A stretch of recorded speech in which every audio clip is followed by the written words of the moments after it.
మరి కాసేపట్లో కోర్టు తీర్పు విడుదల వివరాలు వీడియోలో తెలుసుకుందాం. వీడియో స్కిప్ చేయకుండా పూర్తిగా చూడండి. అప్పుడే కంప్లీట్ ఇన్ఫర్మేషన్ అయితే అర్థమవుతుంది. అలాగే ఇంకెవరైనా మన ఛానల్ సబ్స్క్రైబ్ చేసుకోకపోతే వెంటనే సబ్స్క్రైబ్ చేసుకోండి. ప్రభుత్వం నుంచి వచ్చే ముఖ్యమైన అప్డేట్స్ అన్ని మిస్ కాకుండా మీకు ముందుగానే తెలియచేయడం జరుగుతుంది. అలాగే వీడియో లైక్ చేసినట్లయితే మరింత మందికి సమాచారం చేరుతుంది. ఇంక వివరాల్లోకి వెళ్ళిపోదాం.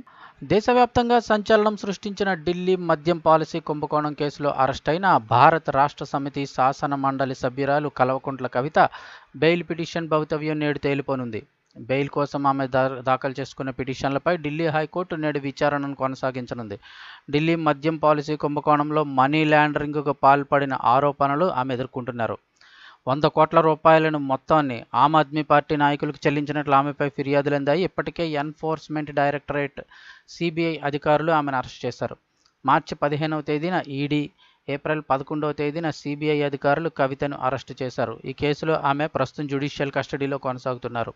తిహార్ జైల్లో ఉంటూ విచారణను ఎదుర్కొంటున్నారు.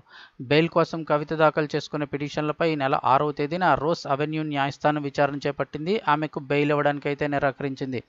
ఈ మేరకు రోస్ అవెన్యూ న్యాయస్థానం ప్రత్యేక న్యాయమూర్తి జస్టిస్ కవేరీ బవేజా గారు తీర్పిచ్చారు. ఈ క్రమంలో బెయిల్ కోసం కవిత ఢిల్లీ హైకోర్టును ఆశ్రయించడం జరిగింది. పిటిషన్లు వేశారు. కవిత తరపున ప్రముఖ న్యాయవాదులు మోహిత్ రావు, దీపక్ నగర్ ఈ పిటిషన్లు అయితే వేయడం జరిగింది. వాటిని విచారణకు స్వీకరించింది ఢిల్లీ కోర్టు. న్యాయమూర్తి జస్టిస్ స్వర్ణకాంత్ శర్మ గారు బెంచ్ విచారణ అయితే చేపట్టింది. ఈ కేసులో మనీ లాండరింగ్ సెక్షన్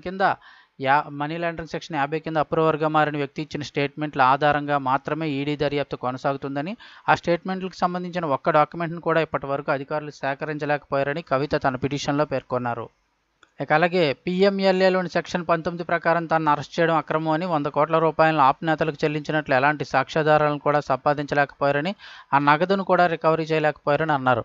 తనను అరెస్ట్ చేయడానికి ఇదొక కారణంగా చూపించారని వ్యాఖ్యానించారు. విచారణ సందర్భంగా కవిత దాఖలు చేసిన పిటిషన్లపై తమ అభిప్రాయాలను తెలియజేయాలంటూ ఈడీ, సిబిఐకి నోటీసులు జారీ చేసింది. జస్టిస్ స్వర్ణకాంత్ శర్మ బెంచ్ తదుపరి విచారణ నేటికి అంటే మే 24వ తారీఖు వాయిదా వేయడం జరిగింది.